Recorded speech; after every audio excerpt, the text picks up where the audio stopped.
Good morning, ladies and gentlemen, and welcome to the show. Glad to have you guys here on this Thursday, September 28th, 2023. Thank you for tuning in. Had a lot of comments in my comments section yesterday, and yes, I read all the comments. Might not comment on all of them, but I really appreciate you guys' opinion.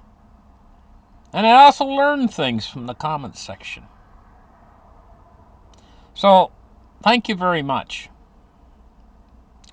This is a very difficult economic time that we're going through, and I wanted to show you guys something. Uh, is this true? Well, we're sorting through an awful lot of, I imagine, all around the world, depending on what country you're living in. You're trying to sort through and find truth from propaganda. Tremendous amount of propaganda floating around this war. So what is truth, and what can we glean from this?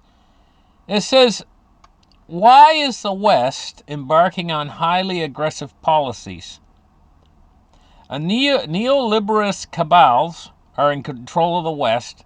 They realize that changes are occurring in the world, particularly as regards to the monetary and financial global architecture. This is spelling their doom, and hence are increasingly acting hysterically, fomenting conflict and chaos wherever they can.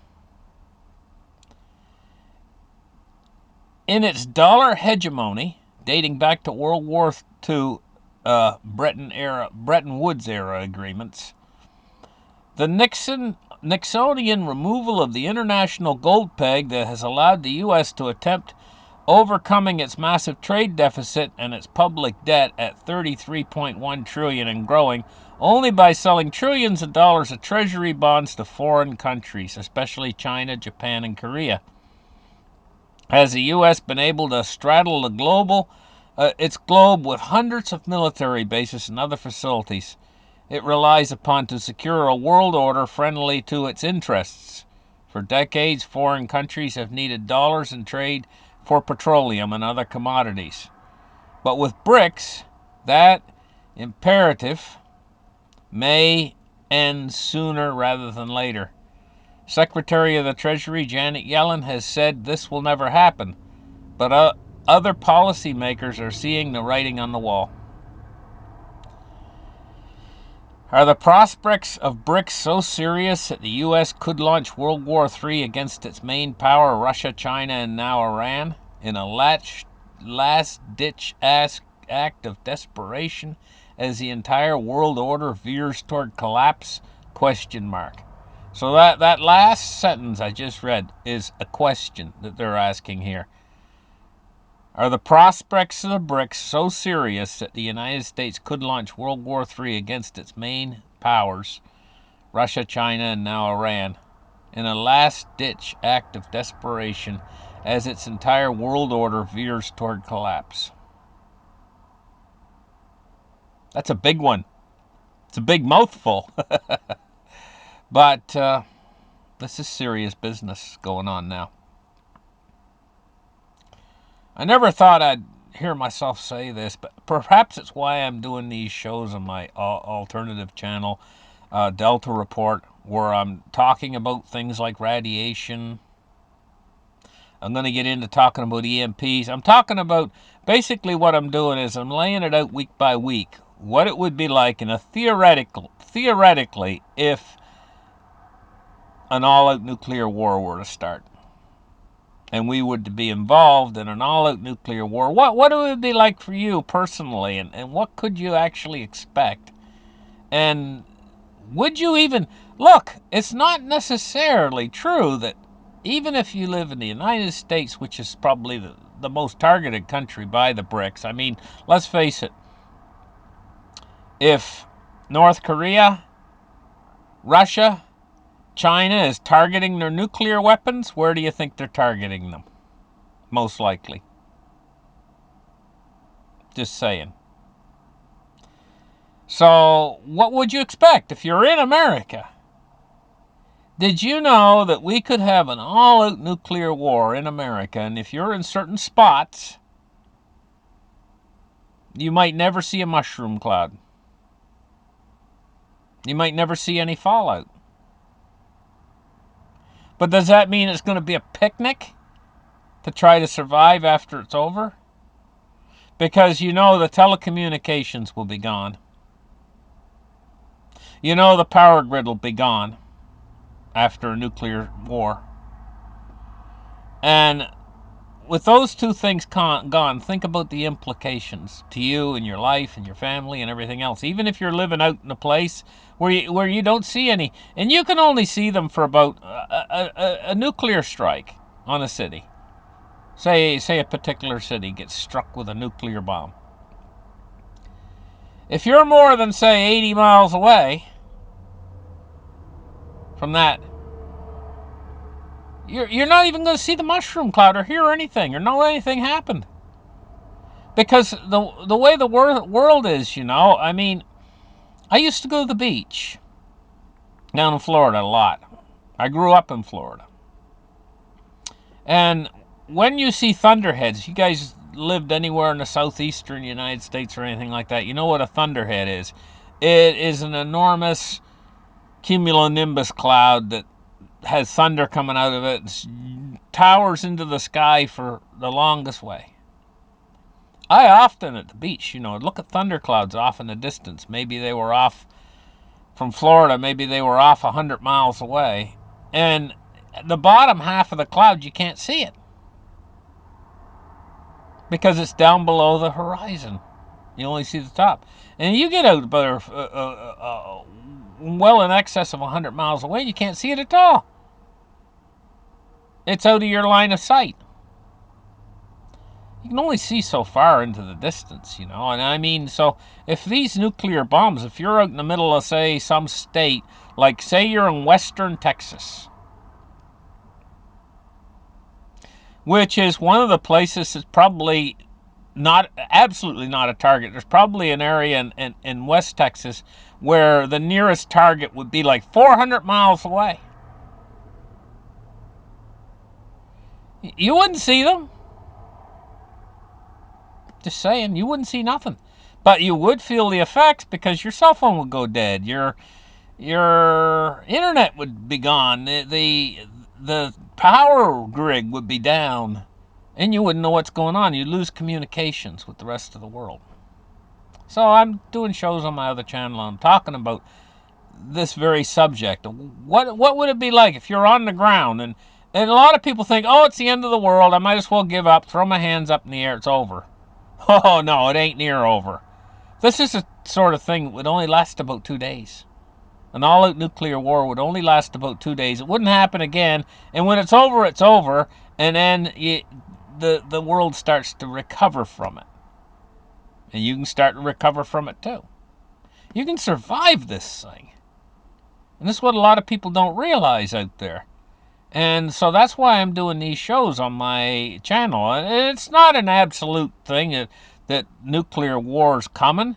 But by gosh, I never thought I'd see the day when the conditions are right for it to happen.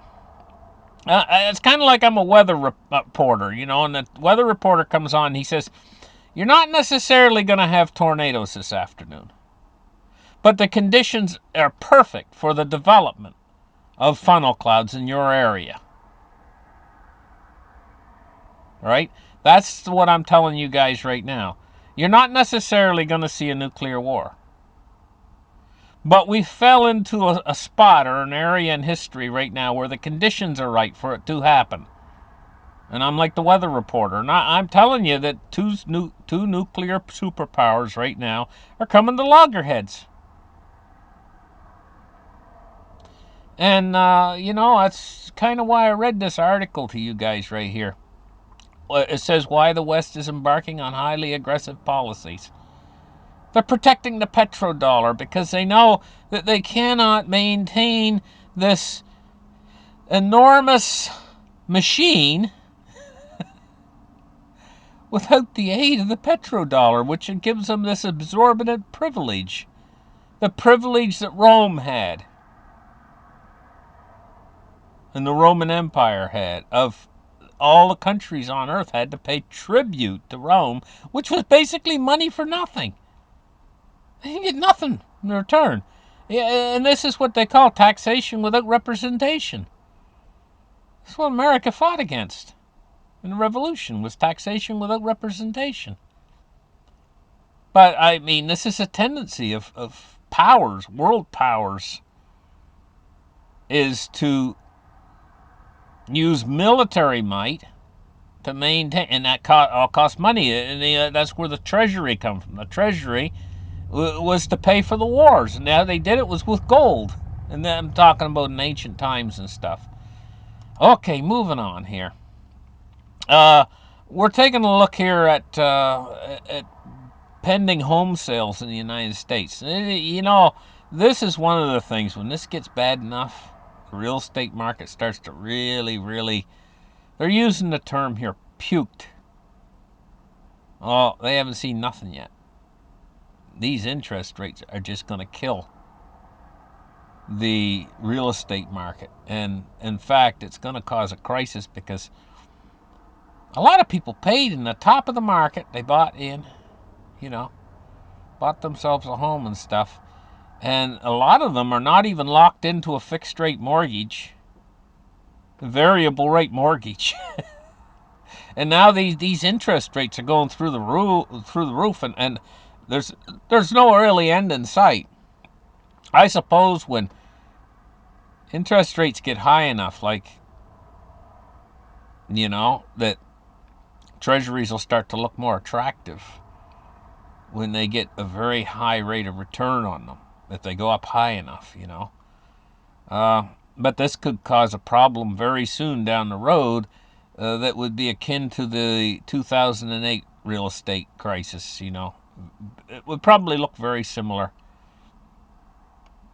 That's just another thing that's being heaped on everything else that's going on. Now, economic data will test alternatives in the United States shutdown.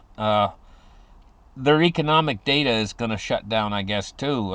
Imminent U.S. government shutdown that threatens to delay the publication of key economic data will test policymakers and investors' trust in a range of less than regarded third-party indicators. The imminent U.S. government shutdown that threatens to delay the publication of key economic data will test policymakers and investors. Without critical figures like the Labor Department's monthly employment report and a key inflation gauge from the Commercial Department data, the private sector sources will take the spotlight. So this means that they're going to be able to, first off, fudge the numbers a lot more than they have been, even. And second off, they're not going to have accurate data as soon as this government shutdown begins for finance. Could we have a massive depression that's not qualified in the data because the data's not available? I mean, something like that. I mean, silver price right now is up 5 cents on the day so far, at $22.57, and it's been down an awful lot lately. The silver price, and gold too. Well, let me take a look at gold here. Gold is $22.51. It's down a penny. No, that's not gold. Sorry. Gold. What's this? Okay, here we go. 1860. Oh my gosh. 1862. Boy, oh boy, gold's been hurt. The only thing that's real fundamental behind this whole big house of cards. It's almost unbelievable, the things that are happening. I mean, if I had a time machine from, say, 5 years ago and come right now sitting here in front of you guys, what would be especially hard for me to swallow or even believe is what's happening on the geopolitical scene out there right now, and how the West and the East are putting up dividing lines and getting and they're bristling and they're beating the war drum. I would have never believed it that would happen that way. And so at this point, it's hard for me to even get my head around it. And the stuff that I'm talking about, earlier in my shows I used to theoretically talk about an SHTF. But I never believed it would totally really happen. Like when I first started my channel, like I used to talk about it a little bit. We could have an SHTF and stuff. It was like something that was like, you can talk about it, but the likelihood of it happening was so remote. But as the years have went by on my show, the likelihood of it happening keeps getting greater and greater and greater and greater. And now it's not just a remote possibility. Now it's like, how can we avoid it? It's like right in front of us, and it's like if we don't put the brakes on, if something doesn't happen, we're going to run right smack into that tree. You know?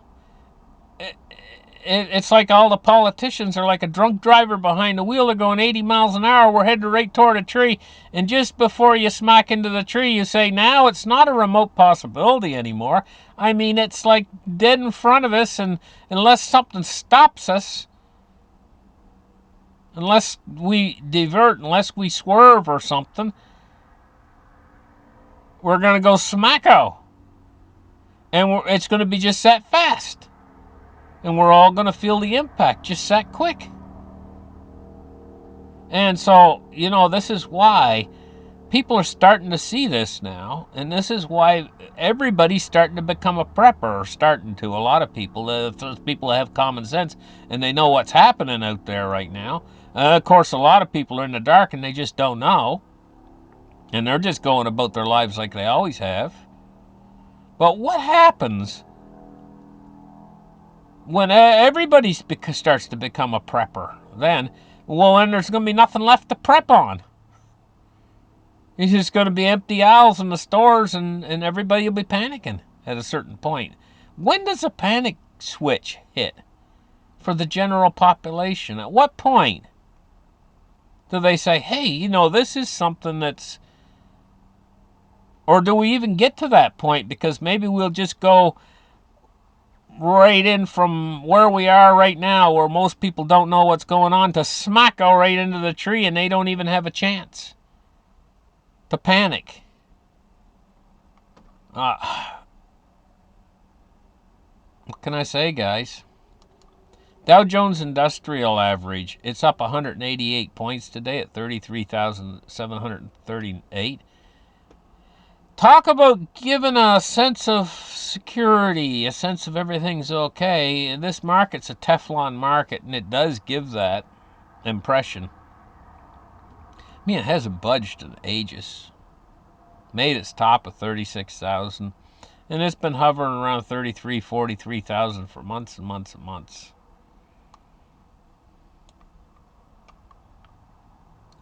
Let's take a look now at crude oil at $93.16. It's down 52 cents on the day, but it's up overall. I mean, this is just a little dip in its ever-ending advanced upward. And this is putting a lot of pressure on... another thing, this government shutdown that's coming, how's that going to affect the United States credit rating? If the credit rating starts to go down, people are going to need more to make more money on their investments in these debt markets. If what you're purchasing is got a downgraded credit rating, then you're going to expect to make more interest on it. It's just as simple as that. Simple formula. So we're looking at a 10-year at 4.6%, and it's down 2.5 basis points.